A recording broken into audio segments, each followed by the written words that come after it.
Makakabit po kami ng Globe Fiber prepaid puno. Prepaid po to, boss. Boss. Yes, sir. Prepaid. So prepaid guys, no. Hanap natin is andun sa medyo malayo-layo po siya guys. So yung pinactivate na po ng kasama po natin. Yan po. Ang programang ito ay rated LPG. Labis na patnubay at gabay ng magulang ang kailangan.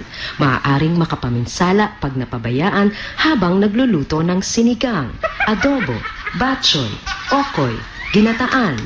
Ilayo sa mga bata na hindi mapaglaruan. So pinactivate po yung kasama natin, yung mga modem po natin. So Globe Prepaid. So mula doon sa mga siguro na sa mga 300 no? 300 to 400 meters po siya guys. Dito sa school na to. Yan po sa Katmon Elementary School, Tabangon North District, Division of Leyte po siya guys. So what's kukuha lang po kami ng mga gamit. Yan po yung fiber po natin. So Globe Fiber po siya guys. Sa mamaya na po yung video guys. So mamaya pagkabit po natin ang ating fiber home na na FIC.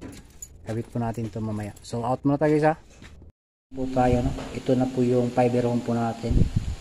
So hindi ko lang pinakita kung paano pina-splice. Siguro marami naman yung alam kung paano mag-splice. So ito na po. Titingnan po natin guys kung magkano ba yung rating niya. So po, by the way, sa school para po guys, no? Yan po. So titingnan po natin kung ilan po ba yung rating niya po guys. So ito na po gamit ng Globe po guys, no? Fiber home. FOC po dyan is fiber home po siya. So ito po yung guide rail niya po guys. Yan po yung gamit po ni Globe. Ayan po guys, no, the moment of truth. Tingnan po natin po guys. Change po natin ito na po 4090. Hindi man ma'am. So yan po guys, no. The moment of truth is 15.40 po siya guys. So Globe Prepaid Fiber po siya guys, no. So yan po guys, no, kakatapos lang po ng ating solution for Globe Prepaid Fiber. Prepaid po siya. Try po natin itong speed test po guys. If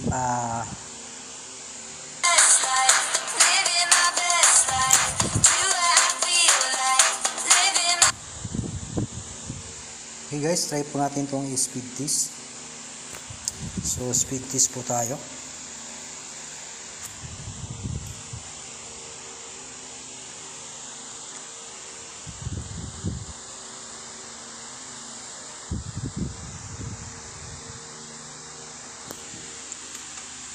So yan po guys, yung makakuha ng, by the way po guys, is 2.4 lang po tayo. Yan po yung up to 15 Mbps po siya guys, pero sa 5 GHz po guys is lalagpas po to.